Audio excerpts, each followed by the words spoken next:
Do this. Let's do a little nuke the props. What's up? It's Kush here. I got Zach Cohen at Betting on X, VSiN.com senior editor, back on the program. The only reason I brought you back isn't because I like you. It's because people in the chat said, dude, that guy's good. You got to get him on the show again. So you're back on, man. How's life? How's the NFL season treating you? It's good. I had Spencer Rattler to throw a pick last night, and they overturned that one and turned it to a fumble, so that kind of stunk. But looking forward to getting over that with some picks this weekend. Oh, that is brutal, man, because you had to be celebrating. You know, we had a bet on Javonte last night going over some type of yards. I think it was 25 yards in the second half catch, but 10 yards in each quarter, and he got a holding call, and it brought the big run back in the third, so that kind of screwed us.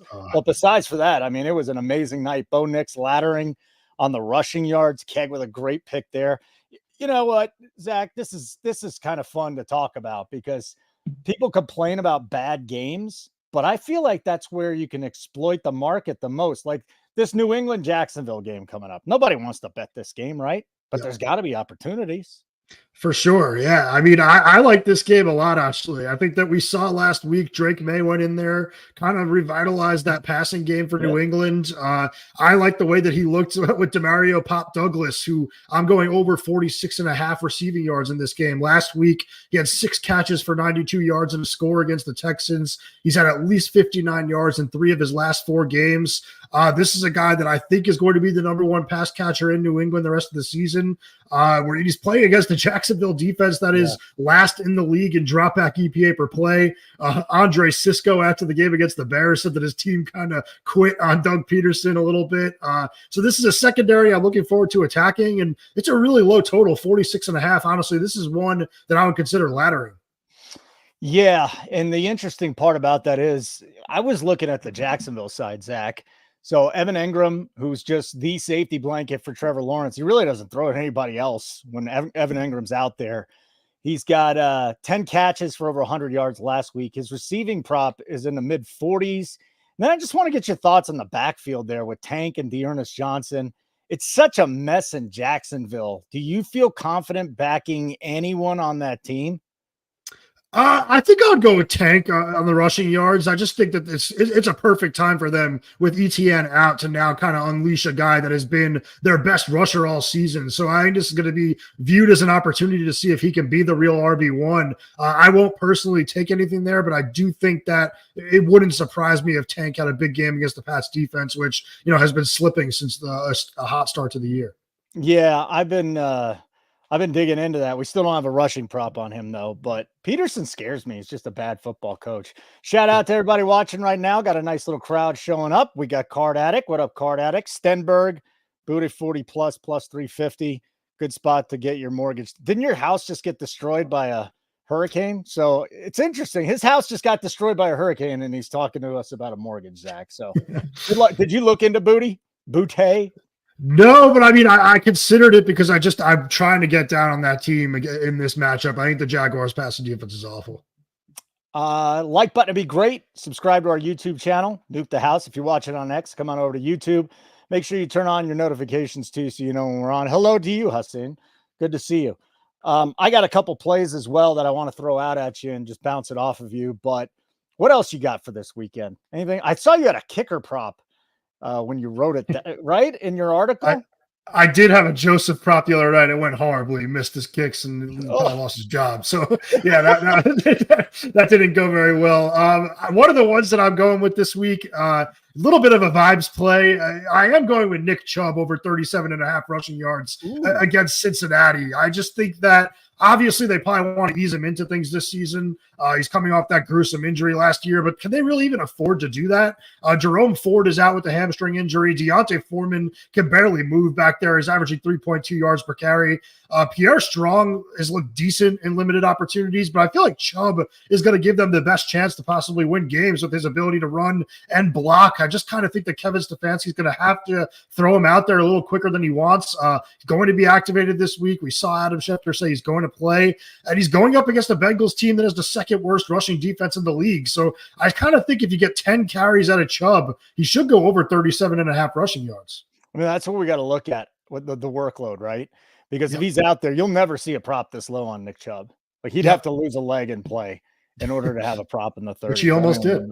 Yeah, which touche, Mr. Cohen. That was a good one right there.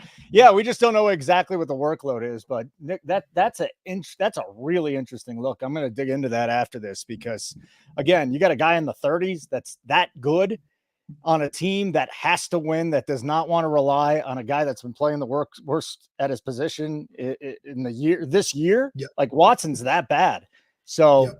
Yeah, I mean, Ford was banged up. They got banged up running backs, and now Chubb coming in. Boy, if he can even get 8 to 10 carries, I think that really has me thinking. That's a he good breaks look. one for 20, adrenaline. Yeah.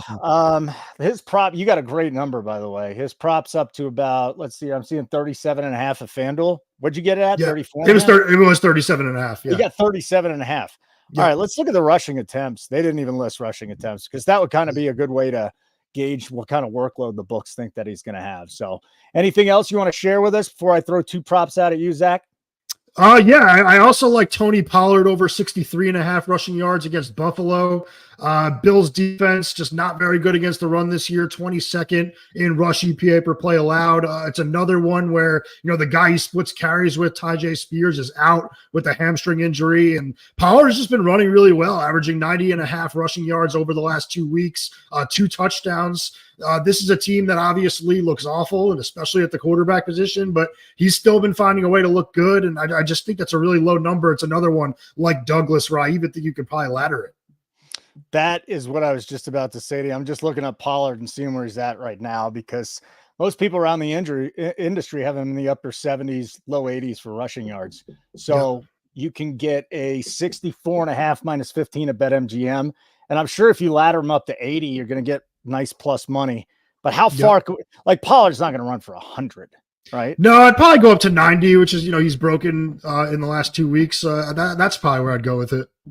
All right, I'm gonna have to pass that on to the boys. Say, listen, Cohen's on something here, and I think I like it because I've been looking at the Pollard rushing all week, just staring it in the face, but no one's really gotten back to me on it. And now that I got a sharp guy here that's on it, I really like it. And I think it's a ladder, no question. Hey, before I let you go, I do want to talk about your process because I think that's very important. Some people just look at it and say, "Oh, this looks low," and then they place a bet.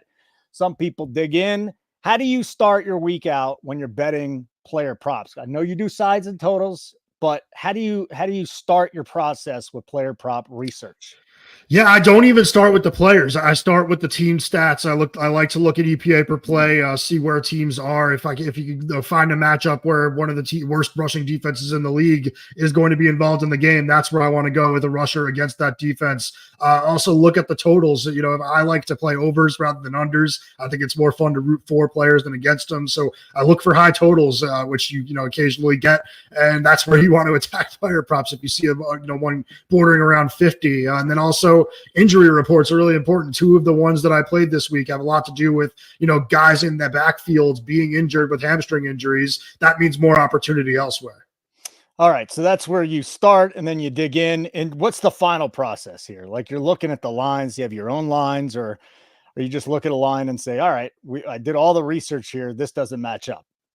Yeah, I mean, that's what it is. I'm just kind of looking at the defenses. Like in the case of Pollard, it's down at 63.5. He's been rushing for 90 over the last few weeks. That is way too low for me. It's just something, something like that where I don't really have a model or anything, really going off eye test and analytics. But yeah, I don't have a model. So it's just really just looking at things and seeing what stands out.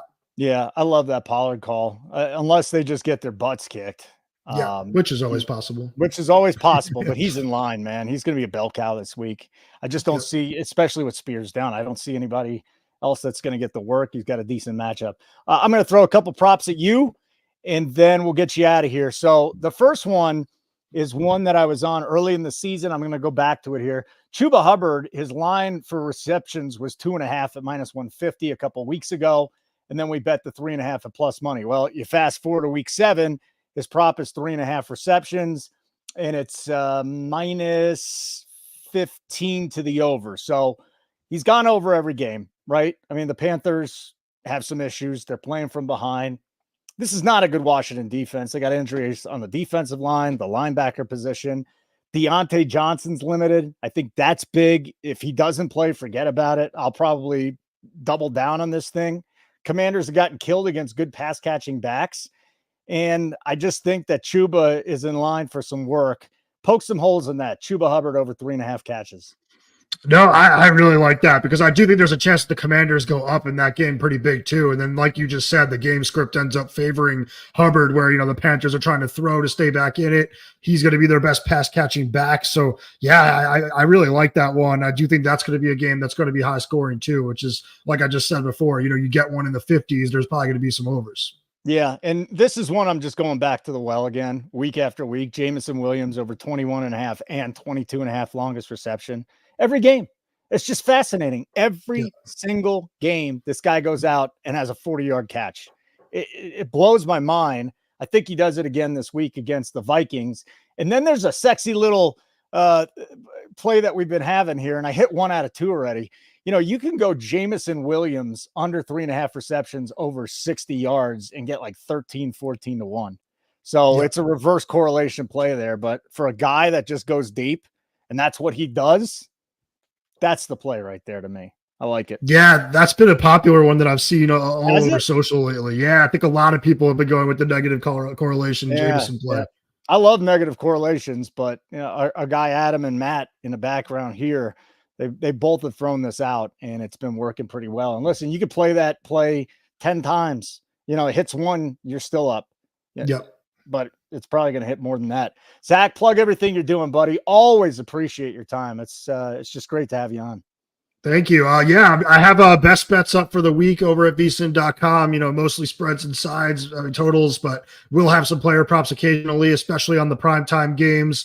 We just released our NBA betting guide last week. Team previews for all 30 teams, win totals for all 30 teams, just some best bets futures for the season. Really, really in-depth stuff from myself and Jonathan Von Tobel, who does a great job on the NBA for us. And we have the college basketball betting guide coming out next week. So good time to be a VSiN subscriber. All right. Great to see you, Zach. Thanks again for the time, man. You're terrific. Thank you. I appreciate it. You got it. Zach Cohen, sharp dude from VSiN, breaking down. So I really like the Pollard, man. I'm going to have to dig into the Pollard big time. And we'll have Tyler on in just a minute, but I want to go back to my bets here. Again, looking at Chuba over 3.5, I threw the play out. I threw the process behind it, but he's the number 2 option in that pass game. Leggett is there too, but if Deontay Johnson doesn't play in this game, that 3.5 is going to look like a joke. I mean, that's when you start laddering the guy, but I think 4 or 5 catches definitely in range for Chuba this week in the matchup with the game script. Again, the line is up from 2.5 minus 150 to 3.5 minus 15 over the last few weeks, but it just shows you how involved Chuba has been in the offense. And again, Jamison Williams, longest reception. You can get over 21.5 at minus 130. You can get over 22.5 at minus 10. So I threw half and half on that one. Half on 21.5, half on 22.5. Listen, he leads the league in yards after reception. Okay. 4 or 5 games, the Vikings have given up big plays. They didn't against the Jets because Aaron Rodgers was a complete debacle, but they every game give up a minimum of 125 plus passing attempt. And that's not good. And he's just a guy that, again, if you bet this every week, I don't think I'm going to stop betting it until they put it over 25. The kid just gets there. And then, again, Williams parlay. Maddie gave it to me even last year. I was on it here. 60 plus receiving yards, under 3.5 catches. Excuse me. You're getting 11 to 1. You can do the 50. You could do the 70 and under 3.5, but he leads the NFL in yards after catch reception at 11.5. 4 or 5 games. The Vikings give up the passing yards. And then again, the only time they didn't do it was against the Jets. So that's pretty nasty. The Tony Pollard thing though, man, hold on a second here. I'm going to have to drop that in chat because that's got to be on the radar.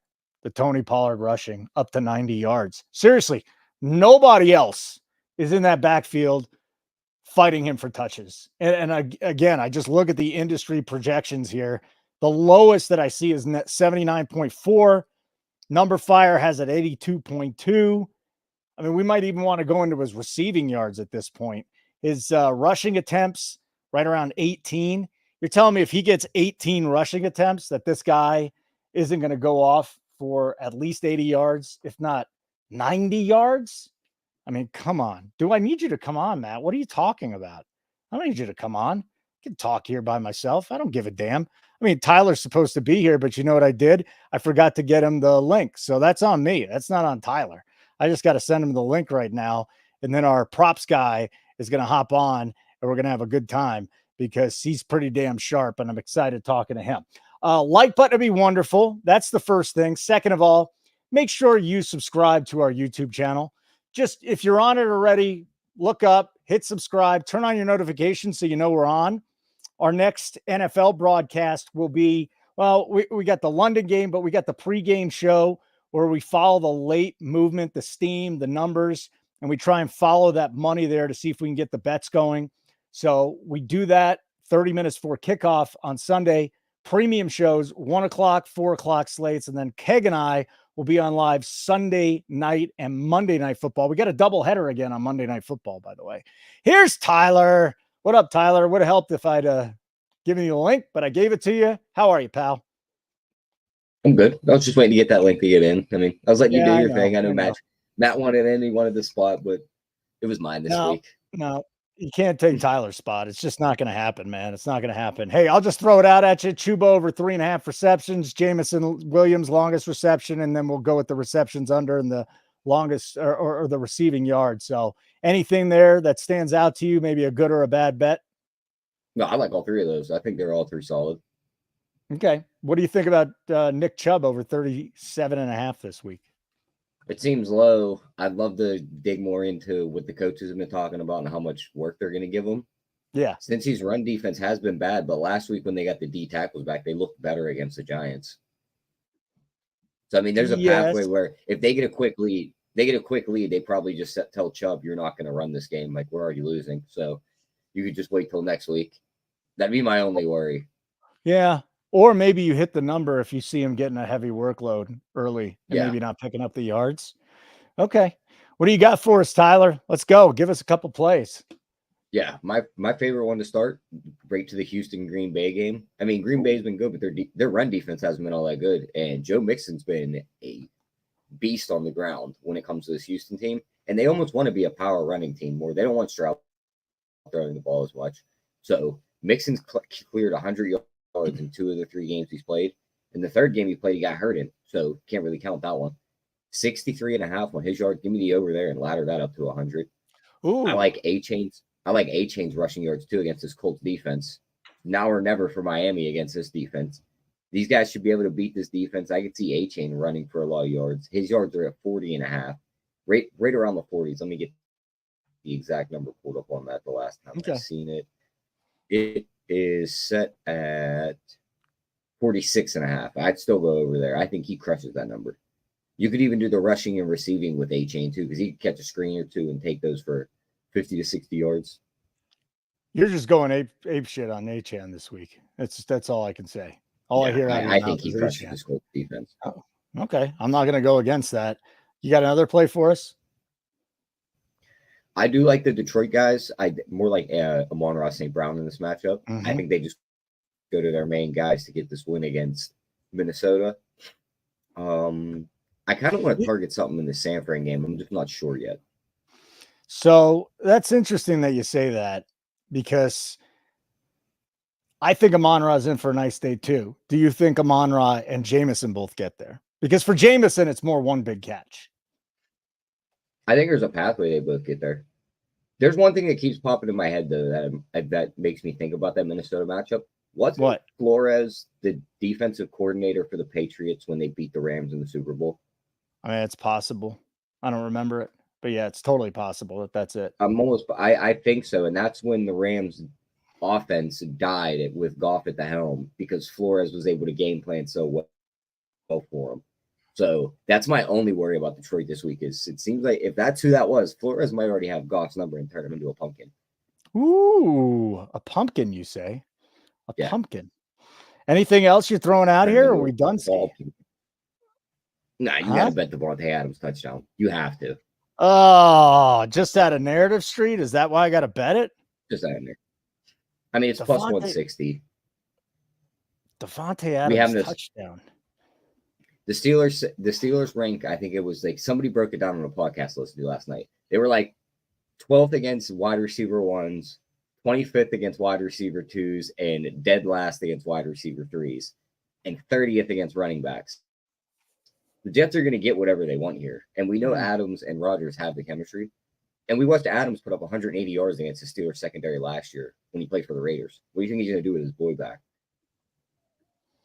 What do you think about his receptions and receiving yards then? Let me get those up. So Devontae, they don't even have receptions.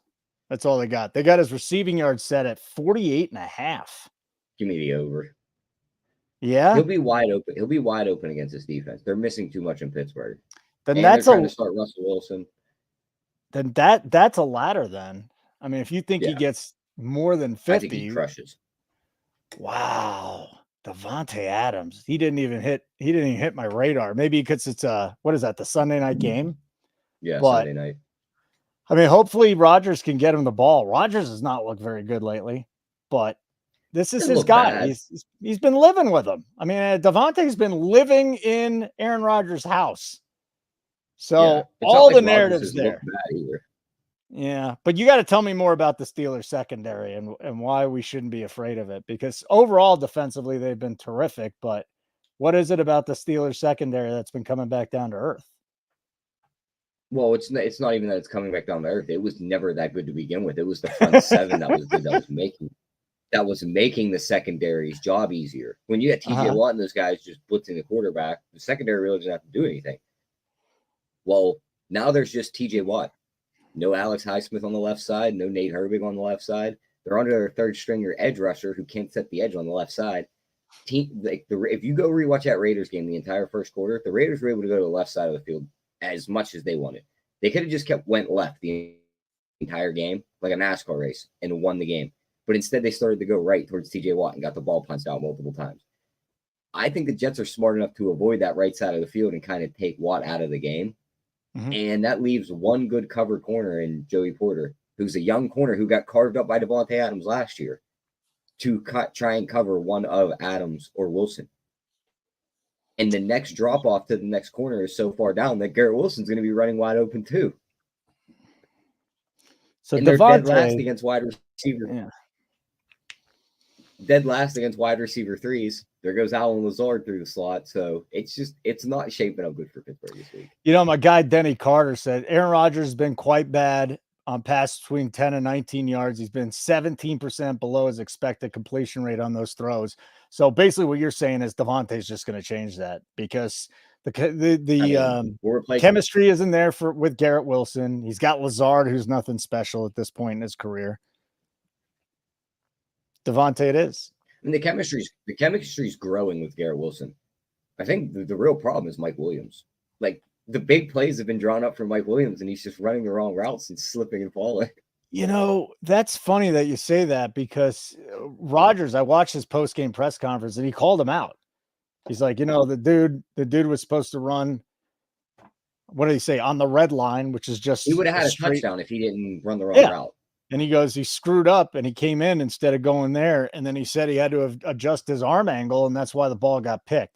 Williams actually slipped on the play too. If they post anything on Williams, I feel like we just have to go under if it's a half reception. Seriously. Like, that's something I'm waiting to drop. I don't think Mike Williams plays. Huh?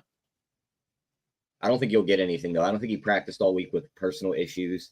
He's already on the trade block. I think Rodgers might have kicked him out of the locker room after he slipped and fell on that last play. He did, but he was at practice. So he did end up practicing this week? Yeah, because Adams, here, they put it out here. Adams, Wilson, Lazard, Williams, Gibson, Corley, all practicing. Okay. And Jets say Mike Williams will play against the Steelers. Please tell me they're going to post this prop. If they put it at 1.5, forget about it. If they put it even at 0.5, I cannot see him going back to Mike Williams after what happened last week. Not with Devontae Adams on the field now. And Conklin's probably back on the field too. He wasn't healthy on Sunday or Monday night. Yep. Yeah, Mike Williams ain't getting targets on. So guys ahead of Mike Williams in the pecking order: Devontae, Garrett Wilson, Ty Conklin, Alan Lazard. I mean, at best, he's the number 5 guy in the pecking. Breece Hall. At best, he's the number 6 guy in the pecking order. All right. I think the only way you see Mike Williams get a ball thrown his way on Sunday night is if the Jets are just running high. They're beating us 35-10 in the fourth quarter, and they're like, you know what? Let's have some fun. Let's try and get this guy's like attitude going in the right direction. Like throw him a jump ball, see if he can come down with it. Is there anything on your radar that you haven't bet yet, or that you want to dig into a little bit more? I mean, what do you think about Saquon's revenge game and Nick Sirianni being the coach of the revenge game? Doesn't this seem like the kind of guy that would be like, you're going to run the ball 30 times against your former team, you're going to score multiple touchdowns? Nick Sirianni's an idiot, so I don't know what to expect from him, in all honesty. That's why I think he would run him into the ground right here to try and make a point when it's just like, you're going to win the game anyway. So what are you looking at? Like, you're looking at his over rushing attempts, rushing yards, receiving, what, everything? I mean, 80.5 is low for his rushing yards. Give me the over there. Alt that up to 100. His touchdowns juice. So, I mean, I don't hate betting 2 touchdowns. I don't hate sprinkling on. You know what's interesting about this? His prop has fallen from 83.5 to 80.5. There's going to be buyback, but that to me is fascinating. You don't see that very often, Tyler, where a prop is just going under. It tells me sharp people are on the under because public never likes betting the under. But you don't give a shit. It's all about with Saquon, and I don't blame you. No. It looks like a good bet from the outside here. Well, that and just think about the situation the Eagles have been in the last couple of weeks. They haven't had any skill players not named Saquon Barkley, so it was stack the box and make sure he can't run. Now A.J. Brown's back. Now Devontae Smith's back. You got to respect the passing game. The Giants could be missing Dexter Lawrence on the inside. Thibodeau's already out. Brian Burns isn't practicing. Yeah. There's a pathway he's running through giant holes on Sunday. Would you just throw it up to 100 then? Yeah. I don't hate the 100. What is the 100? I mean, 100's 2-1. I don't hate that at all. 100 to 2-1, and then 90 has to be like, what, 145? So that's pretty good. 136 on that. 136. So between 136 and 140, 150 probably is where you're going to set that line. Okay, great stuff. Give me your best bet. Best bet. Go to Devontae Adams touchdown. He's going to score the first touchdown of that game. They're going to celebrate in the end zone together, and you're going to catch that plus 160. Oh, it's going to be so nice and so sweet. I'm a huge Devontae Adams fan. So as a person, as a player, I really hope he goes nuts, and that's definitely going to be in the queue. Then we'll dig into Devontae a little more. Zach Cohen, I think, brought up a great prop, laddering Pollard up from his number up to 90 yards this week. I mean, Tyler, this guy is going to get 90% of the touches in the backfield.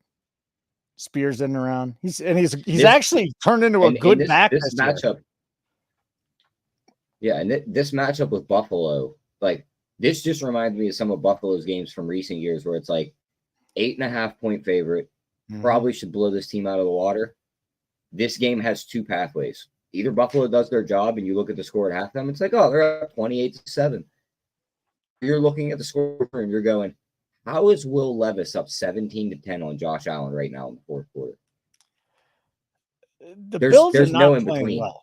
Yeah, the Bills are not playing well, and I guess the only thing that screws us if we back Pollard there is a blowout, which is entirely possible. Yeah, entirely possible. But again, the industry has this guy in the upper 70s, low 80s, and the props in the low mid 70s.